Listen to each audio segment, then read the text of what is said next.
સુખ આવે ને ત્યારે અમને અમારી સમજણનું, સામર્થ્યનું, પરિશ્રમનું, બુદ્ધિનું આનું ગુમાન આવી જતું. અને જ્યારે વિફળતાઓ જીવનમાં આવે, દુઃખ આવે, ત્યારે એમ લાગે કે આપણામાં તો કાંઈ સમજ જ નથી, આપણો તો કઈ પુરુષાર્થ જ નથી, આ તો ઠાકોરજી કરે તો બધું થાય. જ્યારે નિસ્સાધન થઈએ, અસમર્થ થઈએ, ત્યારે ભગવાનના સામર્થ્યનું ભાન અમને થાય. મહાપ્રભુજી એટલે જ કહે છે ને, પ્રભુ સર્વ સમર્થો હિ તતો નિશ્ચિત તતામ વ્રજે. આ જગતમાં સર્વ સમર્થ કોઈ હોય તે કેવલ ઈશ્વર છે. બાકી બધાના સામર્થ્યની સીમા છે. કોઈ વિજ્ઞાનમાં હોશિયાર હશે, કોઈ ધંધામાં હોશિયાર હશે, કોઈ ગણિતમાં હોશિયાર હશે, કોઈ કામ કરવામાં, દરેકની લિમિટેશન. સર્વ સમર્થ કોઈ છે તે શ્રીનાથજી છે, એ શ્રી કૃષ્ણ છે. એટલે આશ્રય લેવો હોય તો સર્વ સમર્થનો લેવો.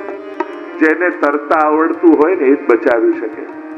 દુનિયાના લોકોને ડૂબતા આવડે છે, ડુબાડતા આવડે છે, ઉગારતા નથી આવડતું. ઉગારનારો તો કેવલ શ્રીનાથજી બાબા છે.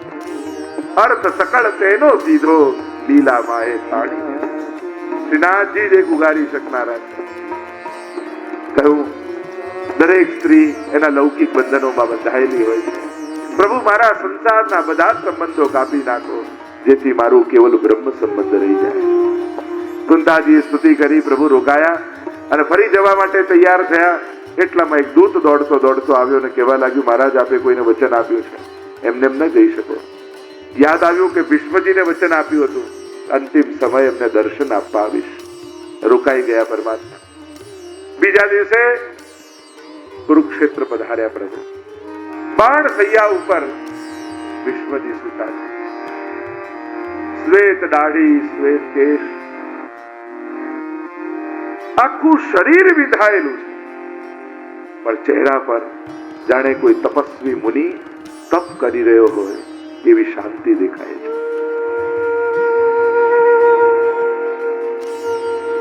પ્રભુ પધાર્યા. કહ્યું, દાદાજી ભગવાન આવ્યા, કૃષ્ણ પધાર્યા. અને ધીમે રહીને ભીષ્મજીએ પોતાના નેત્રો ખોલ્યા અને સામે મંદ સ્મિત કરતો પ્રભુનો ચહેરો દેખાયો. અને જ્યાં પ્રભુના સ્મિત કરતા મુખારવિંદના દર્શન કર્યા અને નેત્રોના બંને ખૂણામાંથી દડ દડ દડ દડ દડ દડ અશ્રુપાત થવા લાગ્યા. ભીષ્મજીના હૃદયના પ્રેમનો બાંધ ખુલી ગયો. આજ સુધી જે બાંધ બાંધી રાખે, ક્યારે પણ ભીષ્મજીએ પોતાનો ભાવ પ્રગટ નથી કર્યો ભગવાન. હું આપને ભજું છું, સેવું છું, મારી મન બુદ્ધિ બધી આપના ચરણોમાં છે. આજ સુધી ભીષ્મજી પોતાની ભક્તિ છુપાવીને રાખી. જો આપણો હૃદય પણ ક્યાં ખોલવું ભીષ્મજી બતાવે છે. ગમે તે વલ્લભ નામ અગાધ હૈ, જહાં તહાં તું મત બોલ, હરિજન જબ હરિજન ગ્રાહક મિલે તા આગે તું ખોલ. જે કદર કરે ને એને જ કહેવાય.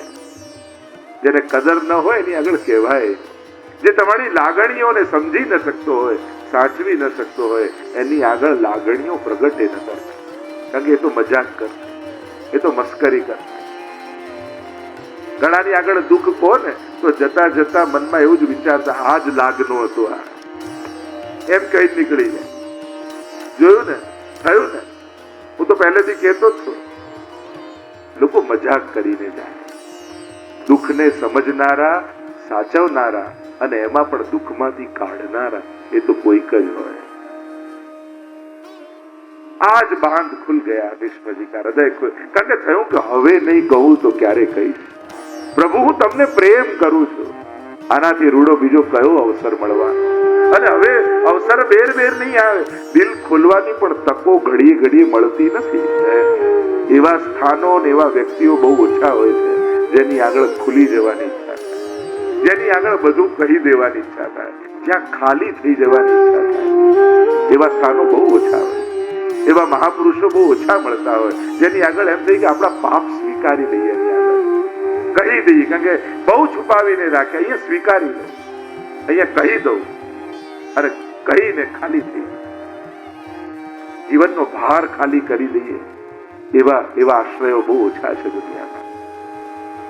જ્યાં પ્રભુને સ્મિત કરતા દેખાયા અને ભીષ્મજી સ્તુતિ કરતા બોલ્યા, મને વિશ્વાસ હતો અંતિમ સમયમાં આપ આવશો.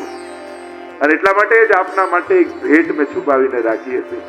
ખાલી હાથે આપને વંદન કેમ કરાય? હું કે આપનું તો આખી શરીર બાણથી વિધાયેલું ને કઈ ભેટ છુપાવીને રાખી? પિતૃષ્ણ બુદ્ધિ મેં આપના માટે બચાવીને રાખી. દાદાજી તો પછી અમારી જોડે કેમ ન રહ્યા? સિંહાસન જોડે બંધાયેલો હતો, કર્તવ્યોમાં બંધાયેલો હતો, અને એટલા માટે એવા કાર્યોમાં એવા કર્તવ્યોમાં બંધાયો. ખરેખર દેહ ધર્મમાં ફસાયો એટલે આત્મધર્મ ન કરી શકે. એક આદર્શ યોદ્ધા બની શક્યો, ભક્ત ન બની શક્યો.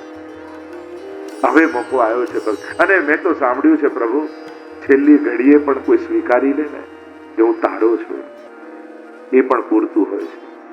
જો ભગવાન તો અંતિમ શ્વાસ સુધી તક આપે છે, મોકા આપે છે. છેલ્લી શ્વાસે પણ તું કહી દે તું મારો છું, હું તને પકડી લઈશ, હું તારી અન્યથા ગતિ નહીં થવા દઉં. છેલ્લી ઘડી સુધી મોકા આપે ભગવાન, આપણને તકો આપે. એક એક ઘટનાઓને ભીષ્મજી યાદ કરે છે. પ્રભુ કેવા કેવા શ્રમ મેં તમને આપને કરાવ્યા. આપે પ્રતિજ્ઞા લીધી કે હથિયાર નહીં લઉં, અને મેં પ્રતિજ્ઞા લીધી કે હથિયાર લેવડાવી. અને યુદ્ધના મેદાનમાં પણ કેવા અંફાવ્યા, કેવા દોડાવ્યા. યાદ આવે છે એક એક ઘટનાઓને. પ્રભુ એ યુદ્ધમાં પણ ભક્તોની રક્ષા માટે આપે કેવા પરિશ્રમ કર્યા છે.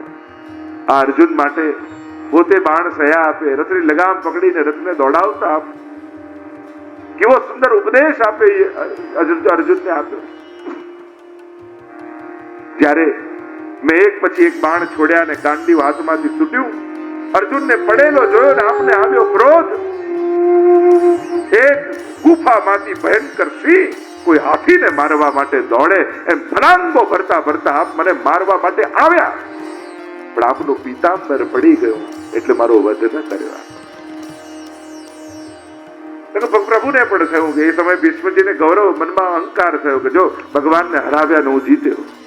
અને ભગવાનને થયું કે આ સમયે જો મારીશ, અહંકાર મનમાં હશે ને મારીશ તો અધોગતિ થશે, અને મારા ભક્તની હું અધોગતિ ન થવા દઉં. અને આ ભીષ્મજી યુદ્ધની ભૂમિમાંથી રાસની ભૂમિનું સ્મરણ કરે. જો તો ખરા એમની ભક્તિની ઊંચાઈ જુઓ, સંજોગો કેવા છે. અને આવી વિપરીતતામાં પણ પ્રભુના સૌંદર્યને જે માણી શકે એ જ ભક્ત થઈ શકે. બાણ સૈયા, અને ઘણીવાર બાણ સૈયા પર જોઈએ તો ઘણીવાર હોસ્પિટલમાં જાઓ તો એવું જ લાગે જાણે બાણ સૈયા પર જ છે. થોડી વારમાં આ ડોક્ટર આવ્યા ને એ મારી જાય, ત્રીજી વારમાં એ આવે ને એ મારી જાય, ચોથી વારમાં એ આવ્યા ને એ મારી જાય. એમ જ લાગે કે ભીષ્મની જેમ બાણ સૈયા પર છે. અને આપણે તો એ જ ઉત્તમ ચિંતન કરવું. જ્યારે પણ વિપરીત સંજોગો મળે ને ત્યારે કોઈ ને કોઈ ભક્તના જીવનને યાદ કરો કે આવું કયા ભક્ત સાથે થયું હતું, અને એ સમયે ઠાકોરજી એના પર કેવી કૃપા કરી હતી. જો ભક્તોની અંદર આ ચતુરાઈ હોય કે એના જીવનમાં આવેલા સંકટના સમયને પણ એ કોઈ ભગવતીના જીવન જોડે આત્મસાત કરી અને ઠાકોરજીની કૃપાનો અહેસાસ કરી દેતો. જ્યારે આવો કોઈ સમય આવે ત્યારે ભીષ્મજીને યાદ કરે, પ્રભુના સૌંદર્યને માણે છે. સુંદરતાનો અહેસાસ ક્યારે થાય? ત્યારે માહોલ સરસ હોય, સરસ સંજોગ હોય, સારા પરિસ્થિતિ હોય, ત્યારે માણસ સૌંદર્યને માણી છે. ભક્ત તો સંકટમાં પણ આપનાથી અધિક સુંદર આ વિશ્વમાં કોઈ નથી. કેવા સુંદર આપના કેસ, કેવા આપના નેત્રો, કેવા આપના વિશાળ વક્ષસ્થળ, એમાં ઓઢેલું પ્રભુનું પીળું પીતાંબર.